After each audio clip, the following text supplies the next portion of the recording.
My name is Jake Flint, so you call me Coach Flint, F-L-I-N-T. We're gonna get started for bowl prep. In the end, that's all we care about is winning right now. So get into the game, physically prepared, and ready to win. Move, smooth as fast, smooth as fast. We get going, get the speed at the top, okay? Yo, five touch, accelerate, 10. Move the rest of the way. Go back in, left. Build habits, right? Do the right thing. Get yourself prepared to dominate, whatever it's going to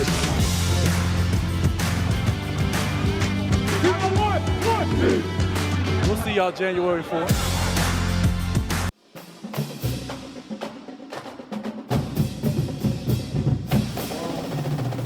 Hello and welcome to Tigers Roar. I'm Jonathan Poche, joined by Buddy Songy here on Wednesday, December 15th, signing day for the early signing period. LSU looking to sign the dot on some recruits of 2022. Budman, bringing in a little bit early. Got a lot to get to in today's episode. The names have been signed. There's still some ink left to dry, Budman. It's Coach Brian Kelly's first recruiting class as an LSU Tiger head coach. We'll talk a lot about that. Of course, the Tax Act Texas Bowl's coming up January 4th. And you saw the opening clip, Coach Jake Flint in his first practice with the team, bringing some juice, bringing some energy to the guys. Certainly appreciate you tuning in here on Tigers Roar. Budman, early signing period was today. A lot of names got signed. Some guys the Tigers are very high on through the whole recruiting class. Brian Kelly was able to keep, namely Walker Howard, the first recruit to sign early this morning, and fellow five-star Will Campbell from Neville, along with Emory Jones and a whole bunch more linemen, Budman, starting to build the foundation for this LSU Tiger team moving forward. Good to see you. Good to see everybody on this middle of the month. We're saying happy Thanksgiving now. Here it is. I haven't even done my Christmas shopping. And oh, by the way, Brian Kelly is not done with his Christmas shopping as well. But a good, productive day when you have this transition. And there's been a lot of discussion lately, JP, about this early signing period. As we know, when you have new coaches at USC, at Oklahoma, at LSU, at all these other places that are making coaching changes, it's just tough to have that early signing period and get your staff in, right, and be able to hold on to a lot of the verbal commitments. So right now, 12 in number. We'll talk with Mike Scarborough. He's been going all day long trying to film some of this stuff. Quincy Wiggins was nice. He is a very raw player, only been playing high school football for a couple of years. I didn't know that. He's got the body, and potentially he's going to be a good one. You mentioned the two O-linemen. I said on our radio and internet show that Will Campbell and, of course, Emory Jones, I think, will be in the two deep and certainly play next year, have a chance to play next year. Obviously, Walker Howard kind of wanted to come in here in redshirt, get bigger and stronger, and have that body healed up. And now with the departure of Max Johnson, we'll see how that plays out. We'll talk about the bowl game. But today is not about the numbers or the rankings. Today is about the changing of the guard. And I mentioned this to you, and I said this on the radio show. It's hard to realize it. The last 3 years, LSU was with the fourth-ranked class in 21, the fourth-ranked class in 20, and the fifth-ranked class in 19. And yet, they're 500, 11, and 11 the last 2 years. So what have they been missing? They've been missing offensive linemen. They added a five-star quarterback, got to add some corners, and got to add some other guys that are going to show up and play relatively quickly. And as everybody's been talking about, NIL, a big factor this year. Unbelievable. And, of course, the transfer portal moving forward going to be a big factor. That's a great point, Bud. Man, I mean, everybody looks forward to signing day and get these new guys in. But the transfer portal has never been more important to a team as it is today. I mean, LSU's going to have a lot of holes to fill with that transfer portal, and hopefully Brian Kelly does good shopping in the portal. I mean, all the quarterbacks from these Power 5 conference schools are in the portal. I mean, including 2 from LSU.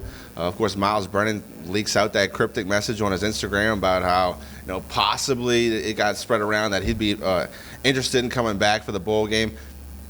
of course, rumors are going to be rumors. When you don't have a quarterback that Not gonna happen. is a scholarship.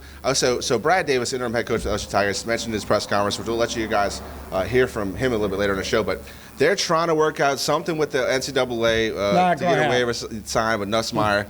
We'll be able to play and still keep his red shirt. I'm with you. I never understood how that would be possible, and why would the NCAA help LSU in that regard? No. Can't see that happening. So LSU's going to go into the game with a couple walk-on quarterbacks and a guy who played in high school. Yeah. Look, you still got a lot of them play the games. I think me and you both kind of agreed. We didn't understand really, outside of those 15 practices, why LSU would want to take the bowl game. And it does give Brian Kelly some more time to see how things work in the building and start building this staff. But look, Brian Kelly's got to find an offense-defense coordinator. Today is early sign-up period, but again, later on early next year, you still have guys that are going to want to come to LSU that need to know who their coaches are going to be, and that's going to be a main factor in their decision where they're going to play college football. Texas A&M, Texas, and other schools are going to try to buy their way. Of course, we know college football has plenty of deals and money under the table. Now with NIL, you're going to have a lot of deals over the table. And I'm a little disappointed. I'm a creative guy. If I'm Will Campbell, I say I'll sign with LSU, but I want an NIL deal, and I'm going to sign and be eating some Campbell's soup. Chunky soup. That's right. A chunky, whatever kind you like. Look, Texas and A&M and all these people are guaranteeing big, big money to come to these schools. Hell, you even get a bunch of money just to go on a visit now. Yeah. So the landscape is changing. Lane Kiffin, everybody's coach who never had a chance at the LSU job, mentioned it with a tweet in the transfer portal. Where they're going to, who pays them the most money. That's right. It's been an incredible day. I think the biggest story outside of Baton Rouge, national story, would be this kid Travis Hunter. Yeah. I mean, the #1 recruit in the nation. Was a Florida State commit for a very long time. Grew up a Florida State fan. It seemed like a sure lock for the Seminoles. And then signing day comes around. He's got the hats on the table. He's playing with the crowd. The last one standing was that Florida Seminoles hat. But he takes it and throws it off. And then somebody throws him a J-State hat from the crowd. And look, this is speculation because it hasn't been reported officially, but I'm hearing Barstool Sports and Penn Gaming, they're going to give that kid an NIL deal to go play for Deion.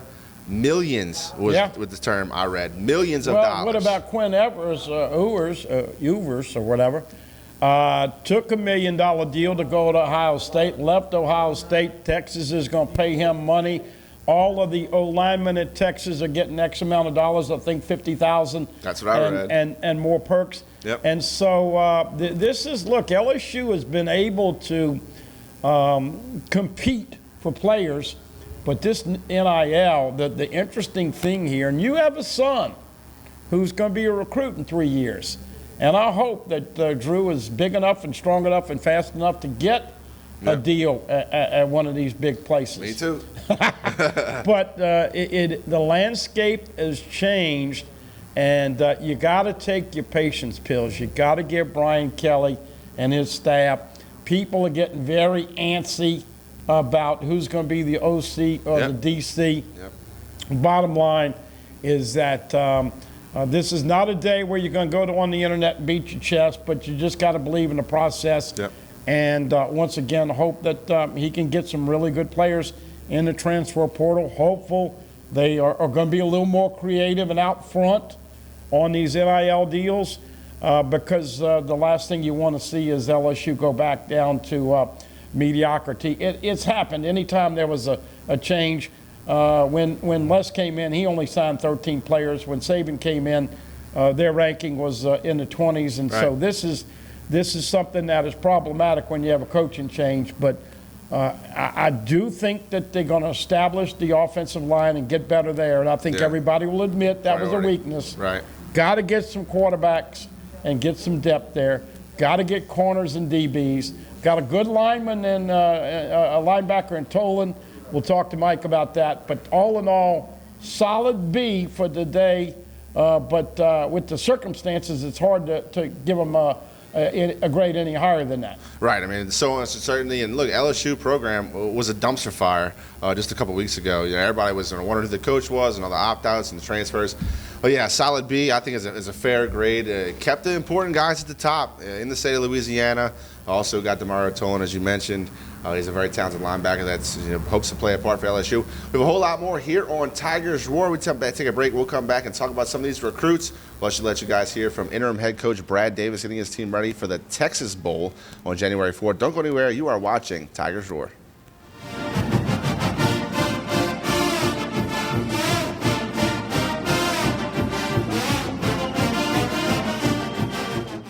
Hi, I am Dr. Farrell Frugier Jr., and I am a general dentist at Frugier Family Dentistry.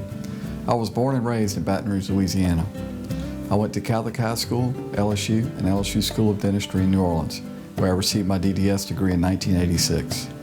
I always have and will continue to be committed to continuing my education, to invest in technology which makes the diagnosis and delivery of dentistry more thorough, more comfortable, and more aesthetically pleasing.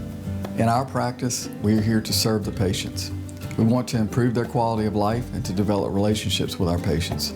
In dentistry, we have a chance to impact lives on a daily basis, not just by doing dentistry, but by getting to know them and being a part of their life. We also believe in giving back to our community. So every year, we give back to the Greater Baton Rouge Food Bank, Toys for Tots, and Mary Bird Perkins Cancer Center. Please stop by and visit our office. We would love to take care of you and your family.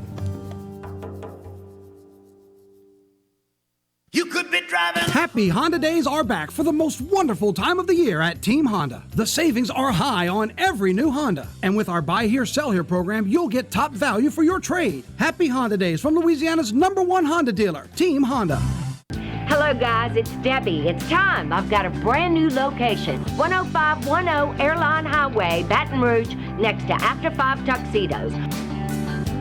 We have the perfect spot to get all your wedding and formal wear needs. Come see our one-of-a-kind name brand and get great prices. With 30 years experience, the best customer service anywhere. It's Debbie's Bridal, Airline Highway, Baton Rouge. See you soon. You can't smell it, but you can almost taste it. And whether it's for a family get-together or a game day feast, having Manda in the mix always sounds good. For 3 generations, their quality meats and original seasonings have made Manda a Louisiana legend and made their family sausage Louisiana's family sausage. Manda Fine Meats. The flavor says it all. Live and play on the fairway at Greystone Golf and Country Club, a serene, challenging golf destination located in Denham Springs. For tee times and membership opportunities, go to GreystoneCountryClub.com.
We continue on Tigers Roar. We'll take this chance to remind you guys, check us out on YouTube, youtube.com/Pelican Broadcasting. While you're at the page, go ahead and subscribe so you get contacted every time we post something new. Of course, you can find all the Tigers Roars archived for your viewing convenience. And then you have the Clarence Buggs Show, the Rocket Right Show with Betsy and Kay. We do the athletic director Roman Banks Show. That's called Overtime. Also have Coach Roger Kadar and the Coach Roger Kadar Show. A whole lot to find on our YouTube page. Once again, youtube.com/Pelican Broadcasting. Well, Bud, man, as we tape here, just about 4:30, LSU sits at 12. signees that signed their names on the dotted lines to come play football at LSU. Of course, with this transfer portal being what it is, who knows what these guys will turn into if they're at LSU in 3 years or not. But signed 12, 2 5-stars in Walker Howard and Will Campbell. Got a few offensive linemen. We both agree it's a great place to start building a foundation. You gave them a solid B. What are the chances we look forward 3 years from now, we look back and say, wow, this class is a lot better than we thought they were when we signed it? Yeah, possibility, of course. As you know, Mason Taylor is a tight end expected to sign. That would be 13. Citizen, the running back, is going to wait until February. Frank Wilson's going to work hard to bring him in. Of course, Jacoby Matthews is a possibility. I have a good feeling about Harold Perkins, a linebacker. He's another one that's going to wait. Kendrick Law is going to announce Friday afternoon, 50-50 LSU Bama. But, hey, speaking of recruits, we want to remind everybody over here at Old School Barbecue, 10655 Coursey Boulevard, and whether you're looking for the pulled pork or any of the barbecue specials, we've got it all for you. And come see us here in the month of December. Get you some stuff to go, catering a party, whatever. Yep. Once again, everybody over here hoping all of you are going to have a great Christmas. And, I tried to turn the food spigot off after Thanksgiving, but I think it's going to have to be a New Year's resolution because even though we've had the warmer weather, I'm not sweating anything out. Right. And I don't know about you. Right. You look okay, but I'm a nervous eater. And so this coaching search put about 3 on me, and now I just wish I had $5 for every time somebody asked me who the OC of DC was going to be. Yep. That all being said and connecting the dots, come see us over here and our great staff. They'll hook you up with some really, really great barbecue. And, a lot of the mamas and daddies are very happy now because now that these kids are going to LSU, they don't have to feed them anymore. Right. And, you made an excellent point.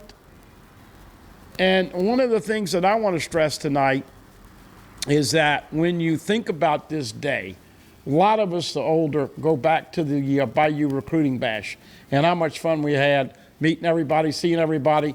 And it was a festive atmosphere. Of course, there was only one signing date then. That was the first Wednesday in February. And social media and Twitter and all that kind of made all of that obsolete. Yeah. These kids want to get it over with. Whether or not they change and go back to a later, do you think they should maybe change and go to January 15 and then the first, or January 5th and then in February? You like the early signing period? No, I like the early signing period. I mean, yeah, when you have coach turnover and there's a lot of question marks in the air, you still have a chance to push it back and sign in February. But I like it. I mean, give us something to talk about for the bowl games in this 2 weeks, especially in our profession. Sports talk, radio and TV. Oh, it yeah. gives you a little something to build around, and I mean, it's exciting. He's talking about LSU football already. Look, the past year, 6-6, not where LSU wanted to be, especially with all the talent that was on that team. Obviously, the opt-outs, the injuries, the transfer portal, that all affected the outcome on the field. But looking forward, I mean, this gives you something to be hopeful for next year already here in mid-December. I like the early signing period. Look, I can understand the want to push it back. But I like it. I think it's here for a little while. I do too, because you don't have to spend any more money once you get a guy and right. He's committed and he wants to sign That's early. That's a great point. I like that. But here I'm going to talk about with LSU being 4, 4, and 5 the last 3 years. Didn't you think you were going to get more out of Derek Stingley? Didn't you think you were going to get more out of Eli Ricks? Oh. You got 1 year out of each of them. Right. Now, Sting helped win a national championship, had 6 INTs, and was an All-American and played like it. The last 2 years, nothing to show. Elias Ricks comes in the year after Sting, and everybody thought it would be the best tandem cornerback in the pair in the country. Yep. And, of course, Ricks had a better year than Sting did in year 2. He had 4 INTs and 2 pick sixes. Right. But he's got a lot of baggage, yep. and he's in the transfer portal. So my point is that not only do you have to get the 4 and 5 stars into the place, right. You got to keep them academically eligible. You got to keep them away from the wacky tobacco. You got to make them grow up and become men. Many of them have kids and become early fathers. I mean, people don't put all this into the equation. This is life we're talking about. And Max Johnson, how about this? His brother signs with Texas A&M. Now, Max is a guy that did a good job for LSU, but definitely regressed from his first 2 games as a starter in 2020 to this year. Held on to the ball too long, did not have the pocket presence that he needed, did not use his feet enough to get out of jams. But still, you're talking about 27 touchdowns and only 6 INTs, so he did some good things. But that kind of shocked everybody, and isn't this ironic? Most people feel like he will follow his brother Jake, but Jimbo must have been impressed on that last pass. So, and Zach Calzada is the A&M quarterback, and there's overtures about him coming to LSU. Yep. Now, Calzada is the quarterback that was under the center when A&M and Jimbo beat Saban this year. That all being said, and connecting the dots here, just because you get a guy on signing day, look at Eric Gilbert. You got 2 touchdowns out of this guy. He was the highest rated tight end ever, and because he's got some serious mental issues and mental health issues, didn't pan out, went to Florida, then came back to LSU, then went to Georgia, and after he mofoed Kirby Smart on the practice field, he hasn't played over there. So my point is that it's one thing to sign him, it's another thing to keep him in line and let them be, I guess you could say, progressed each year to where, and let's be honest, JP, if you're a big-time player now, there's not many of them that play more than 3 years. They're ready to go get that pro money. You make a great point, Bud, man. And one aspect you didn't mention, which I think is important to Brian Kelly, educate these young men. Sure. I mean, student athletes, like you said, a lot of these guys are not staying to graduate. They're not even staying 3 years to finish out their college careers, but to graduate these players and get them on a path where they have success, after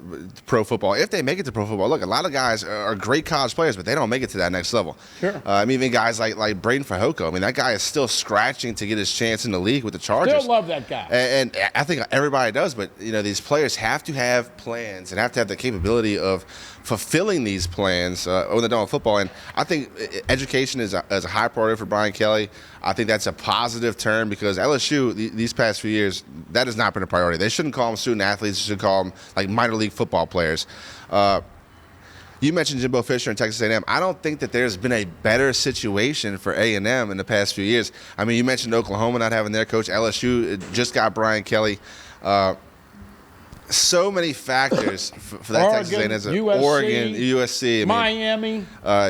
Jimbo That's 5 Fisher. heavyweight programs right there that all had changeover. And I think 1, 2, and 3, I think everybody pretty much knows will be Alabama, Georgia, and Texas A&M in recruiting. They've been at the top for the past few years now. Of course, we know Jimbo is able to recruit, but Jake Johnson signed there. We kind of both thought, well, you brought up last week. I thought he was going to Florida State, but now you talk about dumpster fire. They're having a bad day. They're having a bad day. Yeah. And, oh, by the way, the Jags will compete against that corner. Now, he was rated 1 in one service and 2 in a second service. And, of course, we know that Dion was alumnus at Florida State. They're burning the memorabilia. And so Mike Norvell over at Florida State, those people on the Seminole bulletin boards they don't have enough Dr. Phils in the state of Florida to talk everybody off the bridge and into a comfort zone. But you're going to have to take a patience pill and hope that a lot of these guys that got a little taste of playing next year can gradually get better and be ready to go because, everybody's giving excuses now, but you know the deal. Come August, you're going to get stopped, I'm going to get stopped. Hell, Marty's going to get stopped. And people will be asking, how many football games can they win in 2022? Coach Brian Kelly came in, and he had a huge task ahead of him. He had a lot to take care of in a little short amount of time. He hit the recruiting trail, hires Frank Wilson back to LSU, and he hits it hard. And offered a couple guys from Louisiana very late in the game. Kid wide receiver from Mandeville, who I think you like, right? And Landon Abieta, yeah, it's a good pickup. But Aaron Anderson, they might have been able to flip back had Frank been here early enough. Yep. Shaz Preston, both those guys go to Alabama. Kendrick Law, once again, could give Tiger fans some good news. And of course, we are waiting on Mason Taylor later on today. And then you've got 4 or 5 big-time players. And also Miles Frazier, that O-lineman from FIU that came on a visit. So you hope that they finish strong, and you hope that, they've got some cash and some impetus to get some people here on the transfer portal because, like Lane Kiffin says, you got teams and boosters going out there buying players. And as we know, the NCAA has often exhibited the acronym of no clue at all. JP, the only thing I worry about is that are they going to be able to legislate it? Are they going to be able to stay on top of it? And are they able to keep it a relatively fair playing field? And that's questionable right now. Another guy that was offered late by LSU, a lot of people thought it should have been an earlier offer, was the cornerback from Lafayette Christian and Jordan Allen, a guy that I think you also like. Like him a lot. He is he's what you need right now. He's an undersized guy. He's an underrated guy. He's an underappreciated guy. And I'm going to make a prediction that Jordan Allen will be a fan favorite. Look, I don't think he's 6 foot. He's probably closer to 5'10 and a half, 5'11 Not in spikes, yeah. But whatever they list him, about 180. But he will hit you, and he plays with a bad attitude and a chip on his shoulder.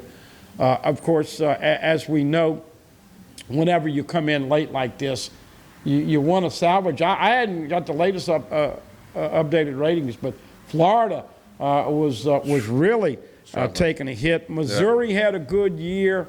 Auburn, of course, got a couple corners that LSU were in on. One, Austin Osbury, and the kid Ream, who was committed to LSU, flipped over to Auburn. They were able to keep Tank Bigsby. Interesting. You think T.J. Finley is in the mix, or you think there are other quarterbacks coming in will be the starter next year? No, I think he's in the mix for sure. He'll have a chance to compete. Obviously, Bo Nix has a transfer. I saw some Bo Nix. some message boards, that are saying, well, Bo Nix to LSU, he was head and shoulders above where Max was this past year. I didn't see head and shoulders above. I do think Bo Nix has a lot of talent, very talented kid who does some damage with his legs and with his arm, but I did not see head and shoulders above Max Johnson. Just one more quarterback that's in the transfer portal from big-time programs. To answer your question, I do think T.J. Finley will be in the mix, a guy that we know is very talented, has a lot of arm talent, great size for a quarterback, but of course, they're going to get some guys from the portal as well, and they'll have new guys coming on campus. So we'll see what Coach Harsin can do next season. I think this past 2021 was a little bit of a letdown for those War Eagle, Auburn Tigers, whatever their mascot is for today out there. But I want to talk LSU and the place kicker spot, but man, LSU obviously has a very good one in Cade York, but there are some question marks if he'll be back next season. So LSU signs a guy today, Nathan Dibert, yeah. Big leg, I've heard, and possibly left-footed kicker. But look, there's no disputing, and I've been following LSU over 30 years. Cade York, without a doubt, the best field goal kicker that they have ever had. The biggest leg. I mean, you pull up his resume and the number of kicks over 50 that he's made. Has the longest ever. Cade York. Now, the one thing that could keep him in college, and I talked to Drew Alamo, of course, who made the game winner in the game of the century years ago, 9-6, and Drew was talking to him, and he may graduate. And that would be LSU's luck, the way it's been going, that they'd lose a kicker who had a year eligible. But the pros like you to be able to kick PATs, kick field goals, and also kick off. Right. And York has not done that. Right. And so we'll see if he comes back. Selfishly, I'd love to see Cade York back, because but this kid, Nathan Dibert, he might get thrown into the deep end of the swimming pool if Cade York leaves and gives up his final year. And, of course, Avery Atkins is shocked that he was a punter this year. We all assumed Peyton Todd was going to be the punter. So you'll have some transition in special teams, a new special teams coach, and Poley and Son. So it's going to look like a different football team. I am excited that they're going to rebuild in the offensive line. And you know this, skill people is something that LSU never has problems attracting. But you're just going to have to take your patience pills, and you're also going to have to let Coach Brian Kelly and his staff do it their way. We'll talk more signing day with the early signing period with Mike Scarborough of Type8.com a little bit later on in this program. But when we come back from break, we'll talk some Texas Bowl and the interim head coach, Brad Davis. You don't want to miss his presser. He talks about the quarterback situation, his relationship with Brian Kelly, and a whole lot more. Don't go anywhere. You are watching Tigers Roar.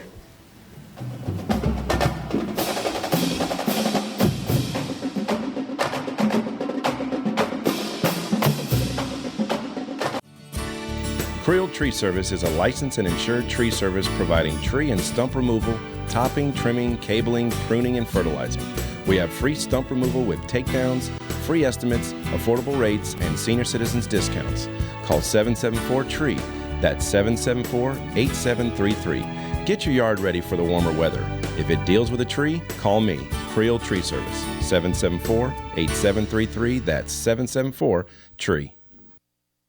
Hi, I'm Hurricane Betsy Barnes. And I'm Dr. Kay Siller with the Rocket Right Show. We are two busy blondes on the go showing off life in Louisiana. Watch us on Pelican Sports Network. And Talk 107.3 FM. Check local listings for times.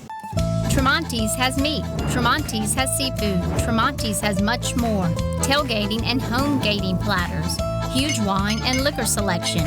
Beer and all the spices you need. Chairman Reserve and Wagyu meats. Ribeye rolls, shrimp rolls, kebabs.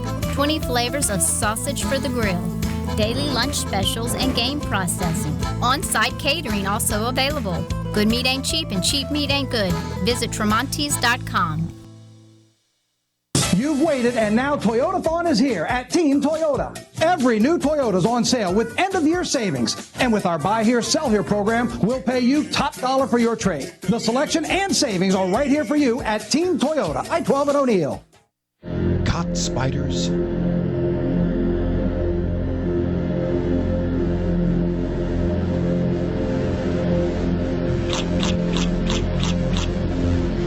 Premier Pest Services. The Post on Church Point Road in Gonzales would like to invite everyone to their newly renovated events hall, a beautiful 9,600 square foot facility that features a 5,500 square foot main hall and a separate 600 square foot conference room.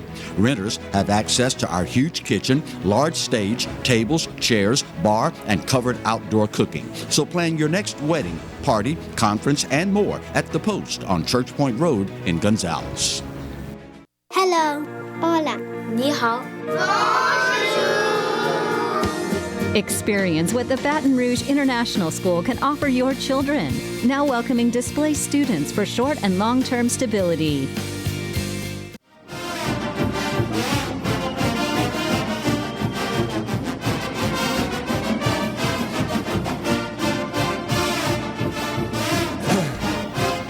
Continue on Tigers Roar, ready to talk some bowl game, the Texas Bowl featuring the LSU Tigers versus the Kansas State Wildcat. What are they, the Wildcats? Yeah, Wildcats 7-5, LSU 6-6. I'm not going to BS anybody. I didn't see a whole Kansas State game this year, did you? No, I did not. I might have seen a quarter or so. Their offensive coordinator left, so they got a new coordinator, and they've got a quarterback who's also hurt. But I know we revisited this a couple times, but this Garrett Nussmeier thing, what do you think? Is it the wrong impression if you say, I don't want to burn my red shirt to play in this game?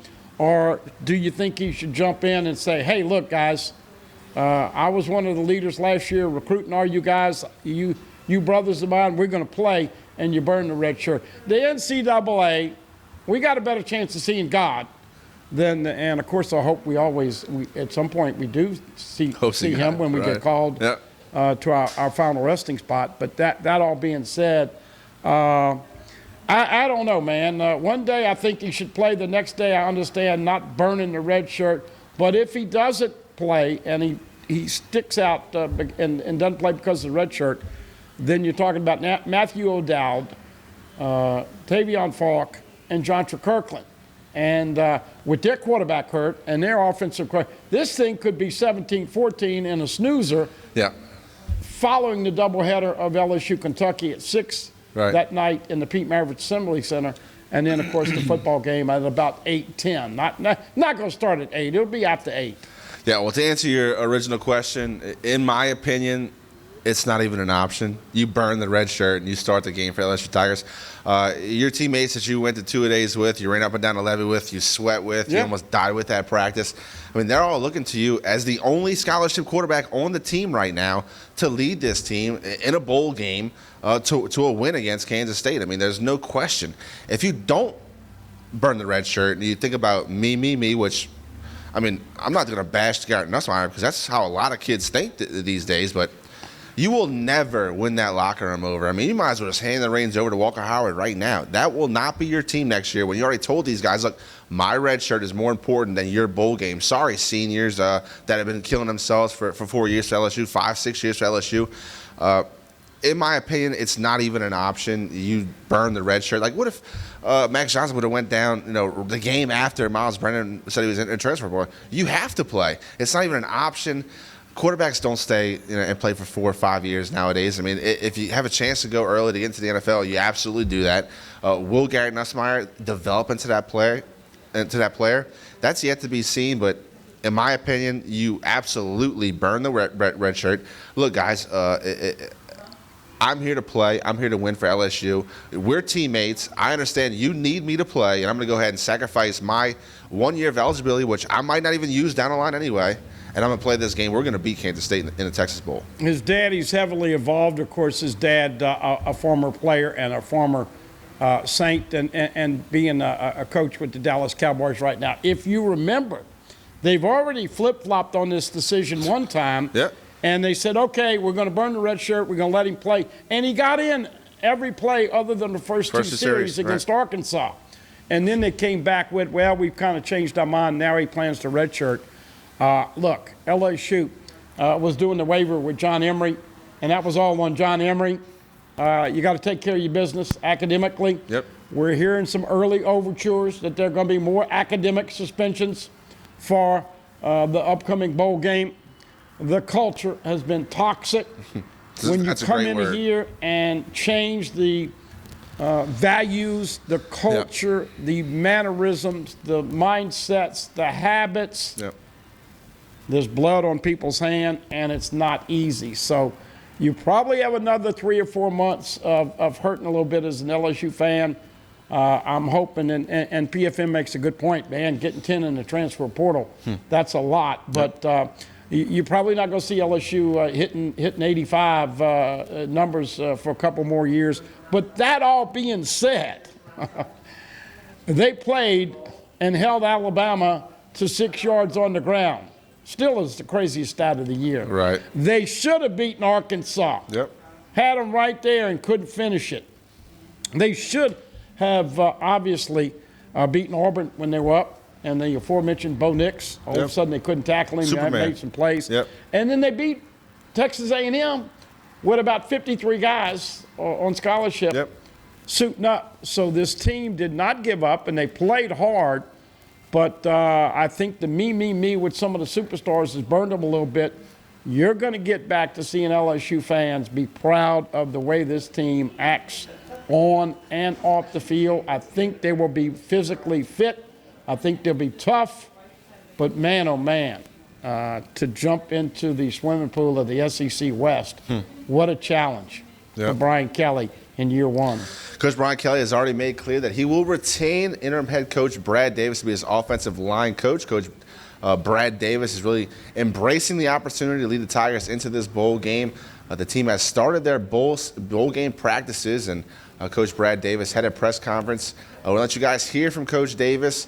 He talks about a lot, including the quarterback situation and his relationship with Brian Kelly and a whole lot more. Here is interim head coach Brad Davis from this week's press conference.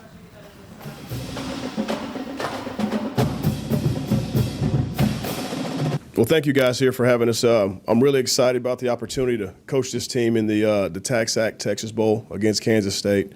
It'll be a really great contest between two really prestigious football teams, both who have proud histories, both teams who pride themselves on being physical, and have a great support group across the country. So we're excited to go to Houston and play this game in an unbelievable venue. We're excited to play in front of our fan base. Houston has a huge support and alumni base for LSU football, and so it's a great opportunity for our guys. We had our first practice yesterday. Our players went out there. It was incredibly spirited and competitive. It was great for our guys to get back to playing football. We've had a little bit of time off since our last home football game, and our guys definitely went out there and got after it. So really excited about preparing this team, sending our seniors out the right way, and going out and competing one more time together. So that has been the focus really in this journey going forward. I'm really, really optimistic about what this team can and will do in Houston when we go out and play Kansas State. So with that, I'd love to open it up for any questions you guys have for me. Hey, Brad, it's Michael here in town again. Obviously, everyone wants to know how you want to approach the quarterback position. Have you and Coach Kelly talked about that? Sure. Garrett, about what he wants to do? Yeah, you guys didn't waste any time getting to that one, did you? Awesome. Yes, so the quarterback situation obviously is something everybody wants to know about, and so we've put together a plan here that we feel really great about. We have a multitude of quarterbacks taking reps during practice. Garrett Nussmeier being one of them. We're working through some things right now to be able to have him play for us and still maintain his red shirt. And so that's something obviously that's in process. If that were denied for whatever reason, we have some contingencies in place. We will be able to move the football and execute our offense. Rookie, go ahead. Hey, Coach. What would a win in this bowl game mean to the team heading into the offseason? I'm sorry, could you repeat that? I'm sorry. Yes, sir. What would a win in this bowl game mean to the team heading into the offseason? It would be a big win for our program. It'd have a huge significance for us. Number one, just finishing this season off. We have a group of selfless men in our locker room, and I think they exemplify toughness. It's probably one of the most close-knit teams that I've ever been a part of, where it's truly a group of guys who go out and fight and compete for one another. In the midst of adversity or any uncertainty and things that have gone on, this season around our program, our guys have stayed together. They haven't blinked. They haven't made excuses or pointed the fingers. They've simply gone to work. And so this is an opportunity for us. When everything seems perhaps, uncertain or maybe unstable at times, when you roll that football out there and our guys get a chance to go compete, that's the main thing. You know what I mean? And so I've never had any questions or concerns as it pertains to our guys' willingness to go compete. We won't be a distracted football team. There won't be any excuses made regarding our performance. We expect to go out and execute, play fundamental football, and we certainly have a respectful opponent that we're going to play, and we know they're going to bring it as well. So we don't have time to put our energy and focus on anything outside of winning this football game.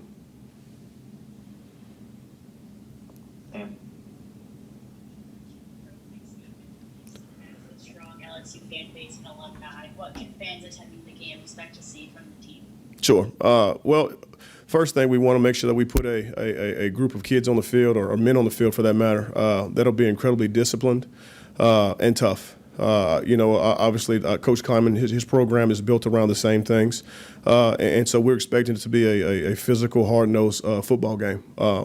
It should be a group of kids that you see that bring excitement to the table. Our guys, they love playing football. That's something that I hope will jump off of people's TV screens if they're watching at home. You're going to see a group of guys that are fired up to play for one another. Our guys relish in being LSU Tigers. This is one of the premier football programs in the country, bar none. And it's an honor to go out there and put on the purple and gold and represent the state of Louisiana. I fully expect our guys to go out and execute at a high level. We expect our guys to go out and play an exciting brand of football. But more importantly, if you watch between the lines, you'll see a group of men that really, really care about each other, and that's something we're really proud of. Houston is an important recruiting area for any college program, but considering you'll be back with LSU next season, do you view this game as an opportunity to show the market what your program's all about? Sure. Well, every game is an opportunity. You know, LSU is a program that's on a big stage, obviously playing in the SEC, and the SEC West in particular. So every opportunity that we get to go and show our product, to go out there and show our brand of football and represent the state of Louisiana is a great opportunity for us.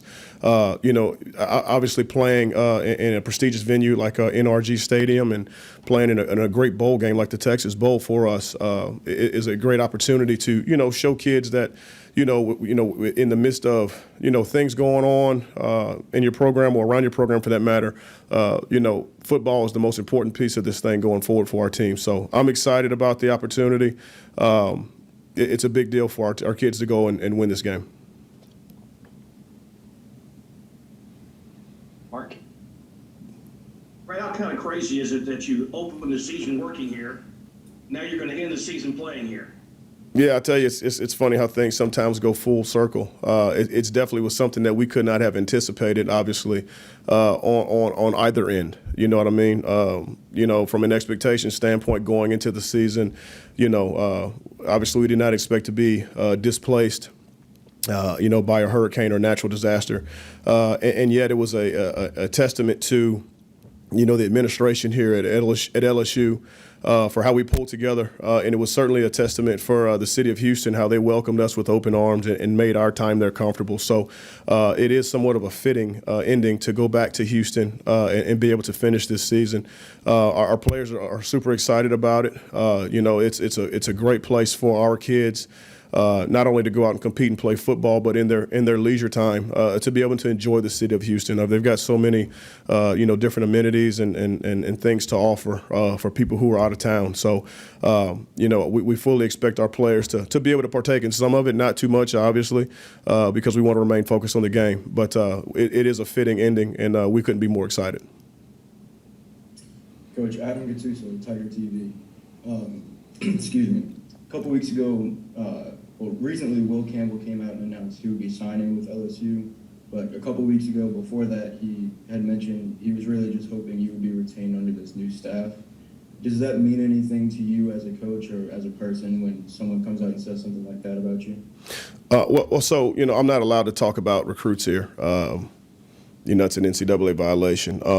It's an honor when anybody feels that strongly convicted about a coach, you know. What I tell all recruits in terms of, you know, them attending LSU, it's never about one person.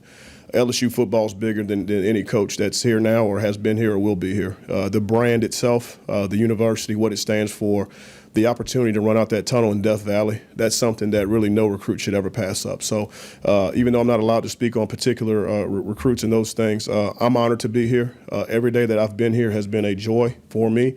I understand every day what's at stake. You know that I have to show up and I have to produce and put a product on the field that allows LSU to progress and move forward. So I'm excited about the opportunity to continue to do that. Hey, Coach Davis, this is Glenn West with LSU Country. Good to be talking to you again. Just, I guess, you know, tomorrow's a big day for the program in terms of just the early signing period kicking off. Can you just talk about how you coordinated with Coach Kelly and just kind of your thoughts about tomorrow and how it's going to go for you guys? Sure. We hit the ground running. You know, recruiting obviously is the lifeblood of any college football program. And so in the time that Coach was here, obviously we debriefed him on, you know, the targets that LSU had as it pertains to signing a class here on tomorrow. And so did a thorough evaluation, you know, both in terms of physical attributes and more so character, you know, different traits and things that fit, you know, Coach Kelly's, you know, his program philosophy. And I feel great about it. You know, I think the guys we're going to bring in are going to be great representations of LSU football. You know, high character, talented athletes who value education. And so, you know, we are incredibly excited to bring in a great group of, you know, future champions here at LSU. So we can't wait to show off to the world the guys that are going to be a part of our future going forward. I'm going to try to squeeze in a couple. Has it been an easy sell with the transition in the recruiting pitches? And then secondly, I know you don't want to tip your hand, so I'm not going to ask you who, but is O'Dowd or Folk going to be the guys, and how do you juggle that? Because obviously the bowl prep is about next year as much as it is about the game. Sure. I'll answer your first question first for sure. Yes, it's been a great sell. You look at Coach Kelly and what he's accomplished in his career as a head football coach is nothing short of phenomenal. He's had success, but more importantly, he's had consistent success. In the time that I've gotten to spend with him, conversing about what his plan looks like, I'm really excited for our players. I'm really excited for LSU football. It's definitely he has a plan. It's not just a slogan or just coach speak. I think that when we get an opportunity to turn the page and coach is able to resume full control of this team in terms of leading them for the 22 season, I think our players are going to really love what we do and how we go about doing it. So I'm excited to be a part of it. I'm excited to go and fulfill all the expectations that coach has for us. As it pertains to the quarterbacks, obviously as we're yesterday was our first bowl practice, and so as I'm spending time here. Preparing, for the bowl game. The biggest piece is obviously, the rep count in terms of who's getting reps and how we're preparing our guys. And so we have a plan for that. Again, I talked, previously about, the potential of Garrett Nussmeier playing for us in this bowl game. But we do have a contingency. We're being very intentional about how we rep our team. We will be able to execute the offense.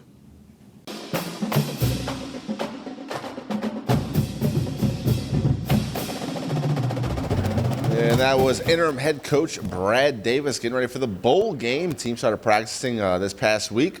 Looking forward to January 4th. A lot of guys playing in their last game as LSU Tigers. So, you play with pride. And whoever's going to suit up at quarterback. A lot of guys taking reps, as you heard Coach Davis say. So, trying to work out that waiver for Nussmeier. We both think that's not going to happen. So, look, whoever goes out there on the center for LSU, they're going to have a game to win. You don't go into a game thinking you're going to lose in LSU Tigers. So it's going to be interesting. We already mentioned Kansas State's offensive coordinator is gone. LSU also has more coaching turnover, and DJ Mangus is no longer the passing game coordinator for LSU. Yeah, Jake Peets, of course, is staying around and will call plays in the bowl game. You're hoping that some of the guys that were hurt at the back end, I don't know if Major Burns will be able to play. Mason Smith and some others. You hope that you get some of those guys back. And, we can go back and forth. It is a little bit alarming to see, JP. And it wasn't that long ago that, of course, when Burrow came, there were 4 quarterbacks. And it quickly went down to 2. Yep. When Lowell Narcisse and a guy who was very popular with the team, they both left. And now, can you believe it, Miles Brennan, T.J. Finley, and Max Johnson have gone and left. So you just never know. I don't think it's an important game, but as always, you want to keep that streak of non-losing seasons. I think it's 21 and counting. Last time LSU had a losing season was 1999. Actually, they had 500, which is not a losing season the last 2 years. And it's going to be very interesting to see that that is a doubleheader night. Dale Brown, the name he gets honored on the court. Yep. And we've gotten a lot of good stuff on that, some controversial, some rubber stamping it. But LSU, Kentucky, at 6 o'clock on the night of January 4th, retire the court in his name. And then the football game 2 hours later, although it'll be about 8:10, 8:15 before they kick that puppy off. It is the last bowl game before the national championship. Of course, as expected, Alabama and Cincinnati at 2:30 on New Year's Eve afternoon, and obviously Michigan and Georgia. I don't know how Georgia's an 8-point favorite against Michigan. I think that game's going to be a little bit closer. Right. But SEC and a bunch of bowls. And once again, 1, 2, 3, Bama, Georgia, A&M nationally as well as within the conference with signing ratings today. Well, today is National Sign Day for that early signing period. So, of course, we're going to talk to Mike Scarborough from TigerBait.com, a whole bunch of recruiting and a whole lot more. Don't go anywhere. You are watching Tigers Roar.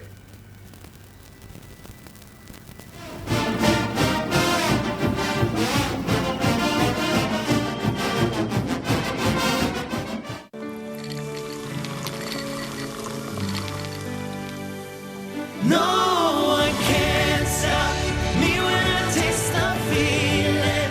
Nothing could ever bring me down. Nothing could ever bring me down.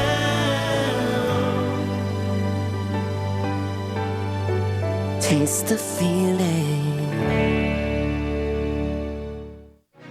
The Post on Church Point Road in Gonzales would like to invite everyone to their newly renovated events hall, a beautiful 9,600 square foot facility that features a 5,500 square foot main hall and a separate 600 square foot conference room.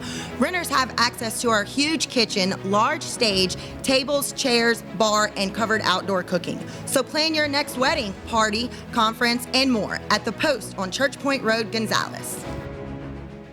Hello guys, it's Debbie. It's time. I've got a brand new location. 10510 Airline Highway, Baton Rouge, next to After 5 Tuxedos.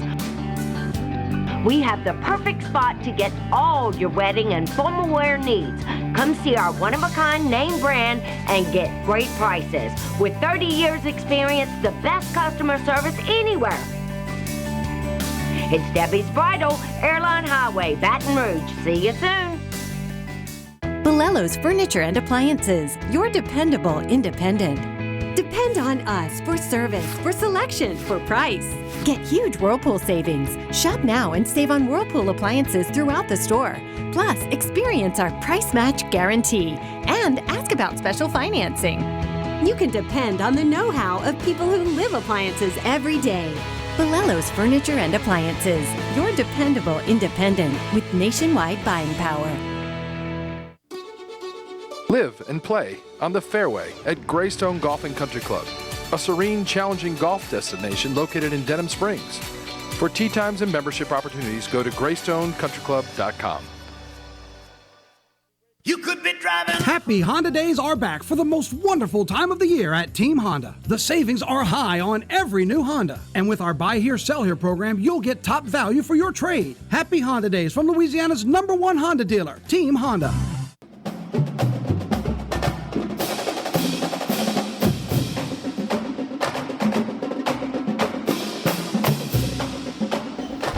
Very busy Wednesday afternoon. Hope all of you are doing well. It is the middle of the month, December 15, 2021. Of course, it is the first day of the early signing period. JP, you, myself, and Mike Scarborough have had a lot of discussion about the advantages and disadvantages of that early signing period, especially this year. We mentioned it. USC, Miami, Oregon, LSU, Oklahoma, 5 heavyweight programs going through the same thing at the same time. Oh, by the way, Clemson losing both those coordinators, so he promotes from within. And the guy who's been keeping you up to snuff and up to date with the recruiting and all the coaching situations has been Mike Scarborough with TigerBait.com. He's a little worn out. He's logged a bunch of miles. And Mike, Mason Taylor just signed, so right now, LSU at 13, patiently waiting for Kendrick Law on Friday. If you could kind of assess what went down today and the good, the bad, and the ugly, in your opinion. Well, there was no surprises today. It actually went to form. We were hearing some rumblings about LaTerrence Welch last night, maybe flipping to Arkansas. There was some stuff maybe earlier in the week that maybe Mario Tolan was shaky. Alabama trying with Mason Taylor. But all of them ended up signing with LSU today. I know there were some people who would hope maybe there might be a surprise, and maybe a Shaz Preston or an Aaron Anderson would reverse field and end up signing with LSU, but that didn't happen. So I think it went to form with what we thought, no surprises. But like you said, Kendrick Law on Friday, I have a hard time believing Alabama goes 3 for 3 on Louisiana receivers. But who knows? That could go either way. It's probably a coin flip, 50-50. But LSU did put their best foot forward with a great visit this past weekend with him. So I think overall, and with what's still out there because of who did not sign today, and some really highly touted kids that can sign in the second period, like Jacoby Matthews at Ponchatoula, Harold Perkins, Of course, the outside of Houston linebacker that's highly coveted, LSU A&M battle there, and some others. I think this class can get where it needs to be. And, of course, I think this class is, more importantly, is going to be really graded on a lot of transfer portal kids that they can fill in the roster issues with. And, one of the advantages, JP, of Mike's site is to see film. So if we'll go in the truck and start rolling the film, Walker Howard, the first guy we'll pull up. Mike, you've been close with Walker Howard. And, of course, as we know, he brings a lot to the table potentially. Yeah, he had a signing day ceremony at 1 o'clock. And, of course, he was actually the first signee of the day. And I'm like, why am I going all the way to Lafayette? I said, well, I'm going to go all the way to Lafayette because I've been following this kid since he was a ninth grader, something I've never done before, film a ninth grader, but he was that special, and it was so obvious. You know what? I said, I'm going to take this from beginning to end. And so that's why I went, and they had a really nice ceremony at the school in the chapel area, and that's up on YouTube for you to check out, LSU Tigers and Tiger Bay. And it's more of like a little family thing there today. And but I know he's excited. He still need to work through the injury, but get his leg healed right. And but he's going to be special for LSU. He's going to be their spring football. Yeah, Mike, I wanted to ask you about the injuries. Where do you think percentile-wise Walker Howard is? 85%, 70%? What do you think? Yeah, I don't know what that percentage is. You're probably close. But, I think they want to get him to 100% and then get him back in the weight room to start putting the weight back on. He's one of those kids because when he's got a broken leg, he can't squat. Yeah. And he'll lose weight when he's not lifting. So, but I told Buddy today on his show, I think once he gets going and he's got those meals going in and that nutrition center, it will not shock me if he's 200 pounds by the start of spring football practice. I think it'll come on that quick. Yeah, that'd be great for the Tigers. Next set of highlights, Will Campbell, his best friend, the prototypical left tackle. I can see Will Campbell really, really having an impact. I expect him to be in the 2 deep next year, Mike. Yep, and he's feisty and he's confident, and he's the type of kid, if you mention another national offensive lineman's name, you might get something like, I'm better than him out of it. I mean, he's that much of a competitor. Right. So you got to like kids like him. Yeah, he's got the demeanor for an offensive lineman that Coach Kelly was talking about, right? He's kind of nasty up front. If you've ever seen any of his interviews and you hear his voice, he sounds like a 38-year-old man.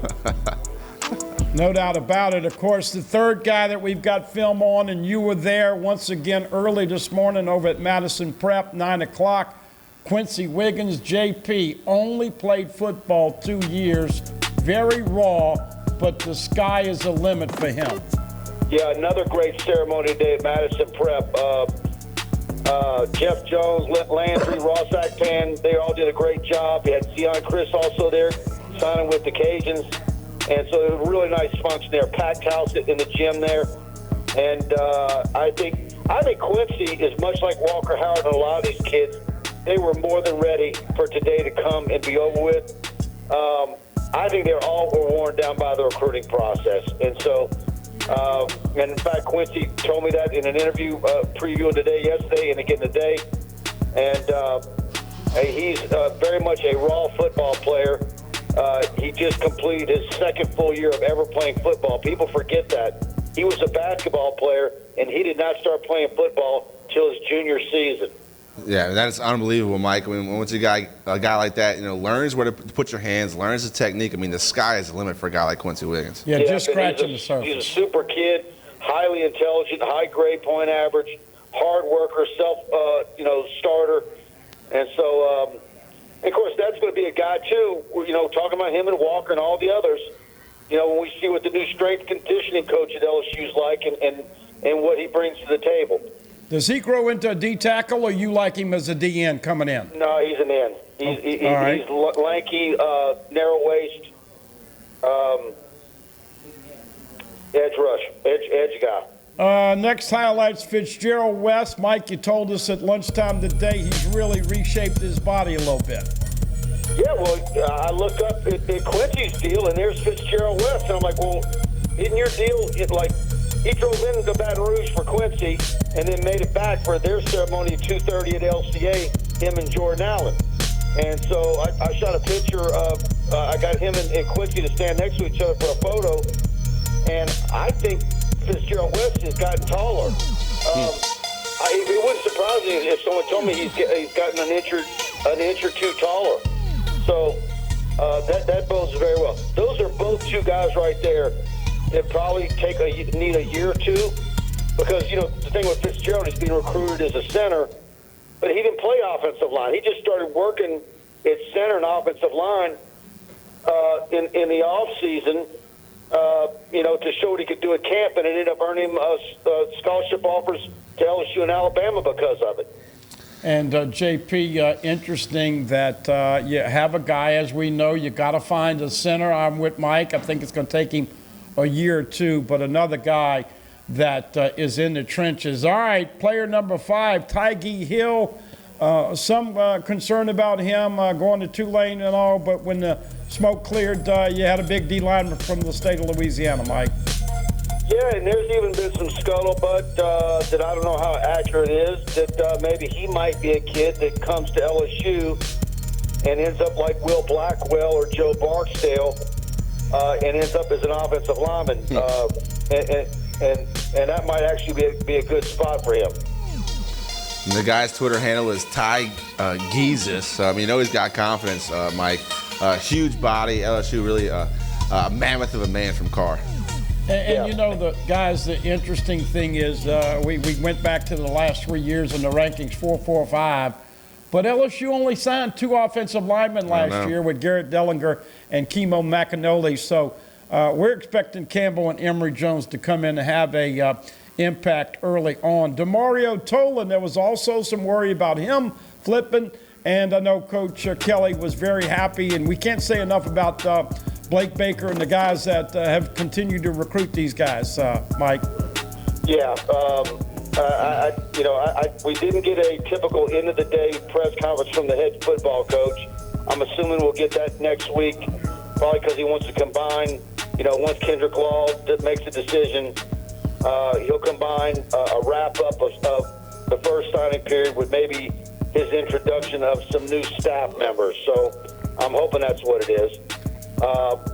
But yeah, I think some of the old Orgeron coaches that need, I'm sure he'll probably give them credit and some kudos. Look, like I said last night on my show, it's not charity. They're getting paid to do the work.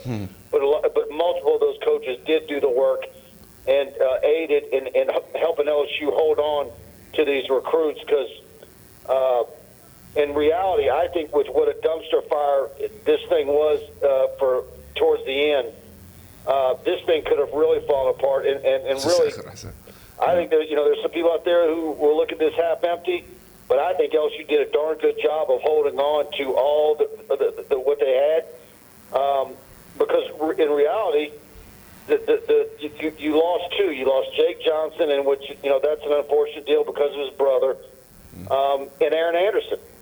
So I think Aaron Anderson is the biggest loss.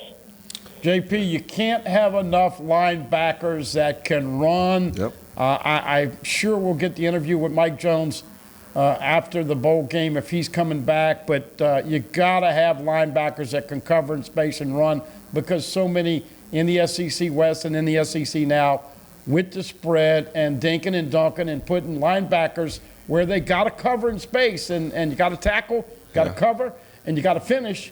And Tolan potentially is the guy that will be able to do that. Yeah, I read a comparison of Tolan to a guy like Patrick Queen, very athletic, tough on the inside. Mike, depending on what happens with Harold Perkins, if Baker can solidify Perkins coming to LSU, in my opinion, you have to keep Coach Blake Baker now. Well, that all depends on who the defensive coordinator is. Yeah. Is the defensive coordinator a defensive line coach or a linebackers coach? And does that, and then that all of a sudden make the difference on whether somebody like Andre Carter could get the job, or Baker, or both of them just going to be gone, or it's until we find out who the coordinator is going to be and what their specialty is, what position they coach at practice each day, it's hard to know. Yeah. JP, next film on Landon Ibieta. Once again, Mandeville, 5'11", 6 foot, 180, 185, 4.45 or thereabouts on the 40 time. And Mike, I know you like this young man's potential. Yeah, I did not get to see Mandeville play this football season. I've seen all the highlights. And of course, I saw him. I got a real good look at him at LSU's camp in June. And, I think he's kind of like Jordan Allen, a couple of 3-star guys that everybody wanted to discount and ding him for not tall enough, not this, not that. And I think both he and Jordan Allen are going to be two kids that, have that chip on their shoulder and make the most of it. Maybe one of them ends up being a big timer, or maybe both of them. But both of them are going to have opportunity. I don't know what the numbers are going to look like for the start of spring football practice, but what is that? Once we get the lay of the land of opt-outs and transfers and portals and all that. What is the starting number of scholarship players available for spring football practice? So there's going to be a lot of opportunity for everybody. I think Ibieta really has a chance to be one of those fan favorites, Bud, man. Undersized kid who can really run from Mandeville. A lot of Tiger faithful from that area. Mike, our last person we have some tape on, Bo Borderlawn from Newman. Yep. Another legacy. Yep. Yep, 295 pounds now. Ben tells me about his grocery bill. He's got the little younger brother, Brett, who was a 9th grader. He's already at 250 pounds and has an LSU offer. I think he got the LSU offer, 2 weeks ago? And Bo is one that, I think is going to be a guard at the next level. And he could be... I think he's not one to sleep on, and I think a lot of people are. And it won't shock me in the least if he's not a significant guy on the offensive line in a couple of years. Hey, real quick, Emory Jones, of course, the mammoth offensive lineman from Catholic High. Mike, if you look at it, and they showed the highlights with Bo Bordelon playing a little left tackle, but let's flip him over to right tackle. Emory Jones at either guard spot, Fitzgerald West at center, and of course, Will Campbell at left tackle. That's an excellent start. And then you had Miles Frazier, the transfer from FIU, who came in. And as we know, you got to get some bodies that can certainly be a little more consistent. The offensive line had their ups and downs this year. But overall, is that the strength of this class, the big uglies? Yeah, and like you said, Miles Frazier came in this past weekend, a freshman that was All-American, not freshman All-American, flat-out All-American, and had a great visit to LSU, but he is going to visit Ohio State the first available weekend in January. And then you hope that LSU could still stay in there. But I think LSU, of the schools that he's been to, I think LSU might be the leader right now, but Ohio State is the worry. But that's going to be one where we're going to be looking at Ohio State's board and trying to figure out, where he sees his biggest opportunity, because I don't know how he can look at LSU and not see where he plays immediately. Hey, Mike, wrapping up, if you add another handful, and right now today's tally is 13. If you get Kendrick Law, that would be 14. Let's just say you add 5 in February. That's 19. That still is double-digit numbers in the transfer portal. A couple of your fans and listeners and subscribers want to know, is that feasible to get double-digit numbers in the transfer portal? It sure is. And, it's like looking at the Sears Christmas catalog as a kid. We could have fun picking out what you want. How many corners do you need? You need a great center that's, maybe a first or second team all Sun Belt or wherever you're going to get them, and has 2 or 3 years of eligibility left. Maybe a tight end. Certainly, the quarterback is at the top of the list. Linebacker, and you still got you can still keep going. Mike, serious question. I know you saw the video of Walker Howard and Coach Brian Kelly. Who wins in a dance contest, Brian Kelly or Buddy Songy? I've never seen. I'm trying to remember at my wedding reception back when if Buddy danced. I don't think he did. My money's on Kelly. Well, look, we just mentioned Sears' Christmas catalog. He's dating himself. I will say this. It was interesting, and a 60-year-old white guy, Coach Brian Kelly, did not show a lot of moves. Everybody my age needs a few cocktails to be able to dance. But it did get 3 million hits in about 24 hours. And so whether you think he's a prude, a nerd, or quirky, or goofy, or corny, or whatever, it did get a lot of hits on throughout this. It went viral, Mike. I talked to the guys at Irish Illustrated, Irish Sports Illustrated, who I've done a lot with, and I said, did he ever have any moments like that at Notre Dame? And they said none. When we all saw that up here, we didn't know who that guy was. Wow. That's what they told me about Kelly. So I said, well, do you think he's just looser here? Or he said, but you know what's really funny about that video? Come to find out, that he was trying to do the gritty. No. Oh, my goodness. No, that part's made up. I can't believe that. No, that's real. Well, you better get Jefferson in here in the off season then. Go check out my YouTube channel. I asked Walker Howard about it, and you can see it on his face when I posed the question. Wow. That's crazy. Hey, tell them what you got, and obviously doing Facebook Tonight Live and a lot of shows and a lot of film. And obviously, JP, this is a heck of a time now to give somebody the perfect Christmas present, a yearly subscription to Tiger Bait. Mike? Yeah, I agree. And what we're seeing is a lot of LSU fans are giving themselves Tiger Bait for Christmas. That's right. We've had an incredible run of subscribers here this season, and certainly in the last several weeks. Wall-to-wall recruiting. January is going to, ever since the dawn of the early signing period, we're going to have I think we're going to have the busiest January we've ever had because of that and the transfer portal. We're also here at mid-December and still got more than half of the staff left to be hired. Mm-hmm. So between that, 2 ranked basketball teams, man, I'm looking forward to basketball. And with that January 4 Kentucky game might end up, how big that thing might be. LSU's likely to be undefeated in that one. I think that's going to steal the thunder of the football game later that night. So we've got so much going for you at Tiger Bait. And, of course, our YouTube channel, Buddy comes in and does shows with me, and that channel is just grown by leaps and bounds. When Buddy was on with me last week, we went over the 10,000 mark. So go to LSU Tigers on Tiger Bait. Type that into YouTube and find us, subscribe, and we do live shows every Tuesday and Wednesday night. Hey, I gave the class in LSU a B, solid B. JP, your grade?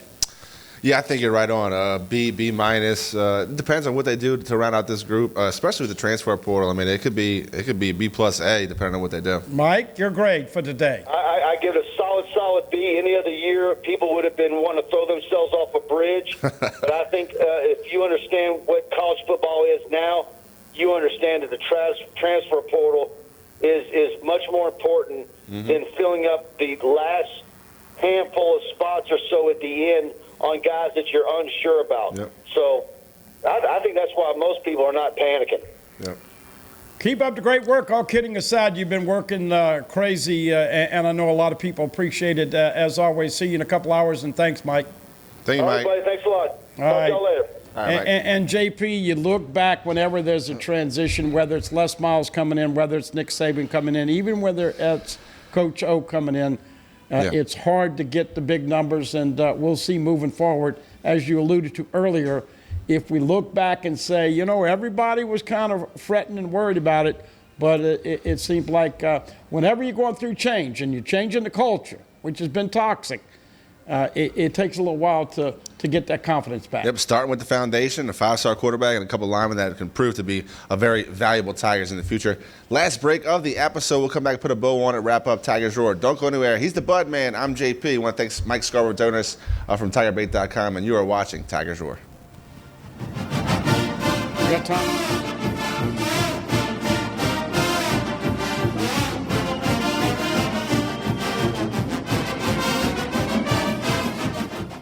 Sometimes life is wonderful, and sometimes it's not. Cherish the good, but always be prepared for life's challenges. At Private Healthcare, we provide the peace of mind you deserve. With Private Healthcare, you'll get the coverage you want and healthcare you need. If your employer doesn't supply healthcare coverage and you don't qualify for Medicare or Medicaid, you need to give us a call right now. Private healthcare is private health insurance for ages 65 and under with medical, dental, vision, and even prescription coverage. When life comes at you unexpectedly, you need to be ready, and health insurance is your financial safety net. Health insurance has never been so easy and affordable. If you're looking for health coverage at the best price and your annual household income is $35,000 or more, call the number on the screen now and speak with a live healthcare consultant. Don't wait. Get the coverage you need now. Hello, guys. It's Debbie. It's time. I've got a brand new location. 10510 Airline Highway, Baton Rouge, next to After 5 Tuxedos. We have the perfect spot to get all your wedding and formal wear needs. Come see our one-of-a-kind name brand and get great prices. With 30 years experience, the best customer service anywhere. It's Debbie's Bridal, Airline Highway, Baton Rouge. See you soon. They said I could find you here. Why are you fishing? Our company's got to ship out 2 full color brochures and 20 color copies. You're killing me. It's done. Designed, printed, packaged, and shipped. How? You just got to know the right people. Baker Printing, the printing people. How come you get to fish in this private lake? Like I said, you just got to know the right people. You can know the right people too. You can't smell it, but you can almost taste it. And whether it's for a family get-together or a game day feast, having Manda in the mix always sounds good. For 3 generations, their quality meats and original seasonings have made Manda a Louisiana legend and made their family sausage Louisiana's family sausage. Manda Fine Meats, the flavor says it all. Hello. Hola. 你好. Experience what the Baton Rouge International School can offer your children. Now welcoming displaced students for short and long-term stability.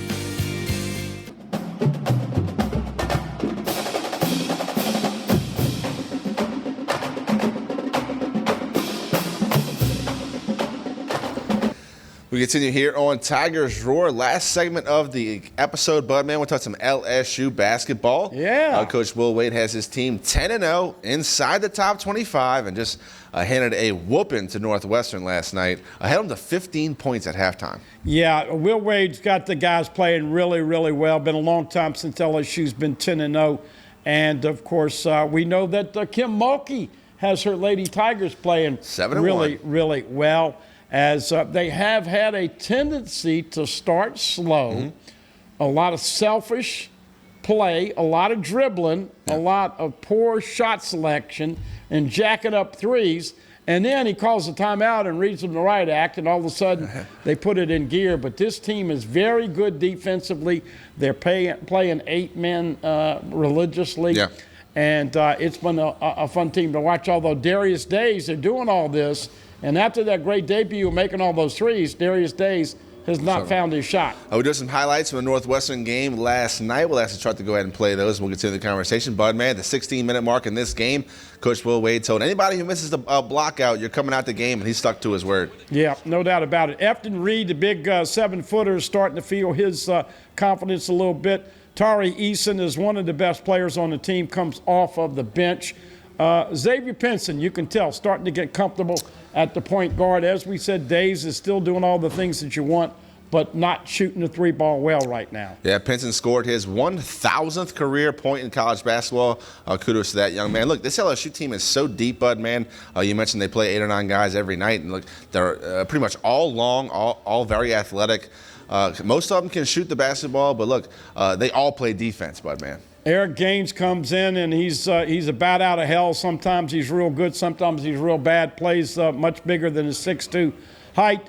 Of course, Fudge comes in and gives them some minutes. He's long, and he can be defensively good. And, of course, as we said, Tari Eason, still starting Mawani Wilkinson, but Tari Eason was the player of the week last week in the SEC. So it's got a couple more cupcakes, and then you're going to have that Kentucky game. And I'm hoping, JP, in front of a sold-out Pete Maravich Assembly Center crowd. Yeah, me too, Bud, man. Of course, SEC play is right around the corner. LSU has a couple more games before we get to there. Of course, take on La Tech next. You mentioned Coach Will Wade calling timeouts and really reading the right act to this team. I believe Coach Will Wade knows this group can be elite. I mean, that's a great bunch of – and look, college basketball, all it is nowadays is you have to make a roster for each and every year, and Coach Will Wade has done a great job formulating this roster this year. The guy who was a diva and really the guy that they were going to lean on for leadership, Adam Miller, did suffer the ACL, so that's the transfer from Illinois. So and also hoping to get Shaq's son, Sharif O'Neal, back here in the next week or two, maybe to give them a little lift. Look, as long as they stay out of foul trouble, man, they are demons and beasts when they press and put pressure in the backcourt. 53 rebounds for the Tigers against Northwestern and 17 steals, Bud, man. That is good basketball. Of course, I mentioned they held them to 15 points in the first half. That final score was 89-49. Congratulations to Coach Will Wade, getting his team ranked in the top 25, 10-0. Of course, we talked about women's basketball. Coach Kim Mulkey and the great job she's done so far. They take on Alcorn State tonight, December 15th at 6 o'clock in the PMAC. Yeah, UNO game on Saturday has been canceled and off the board because of COVID issues and health protocols, and so that is starting to impact more of the pro leagues as well as college league. And as we know, your favorite NFL team, the Saints, travel to play Tampa Bay, primetime Sunday evening. And, man, I just remember that game last year. That's the best game I've seen the Saints play in a long time. Now, they didn't have to do much in the second half, but that first half is good of and they made Tom Brady look kind of old and over the hill in that game. Saints got off a win against the Jets. Of course, the Jets are just awful. Zach Wilson, their quarterback, had a bad game. Saints win 30-9. Taysom Hill had a late run. To get that 30 points for the Saints, thought it was Taysom Hill's best game as quarterback. Since he's been in the Saints uniform. He did miss a couple throws, Bud, man, but I thought for the first time he actually decided when he can take it with his feet, he's going to take it. And Saints need a whole lot more of that from Taysom Hill. Appreciate you tuning in to Tigers Roar. This will do it for year 2021. We'll see you on the other end. Wish you a Merry Christmas, Happy Holidays, and catch us on YouTube, youtube.com/Pelican Broadcasting.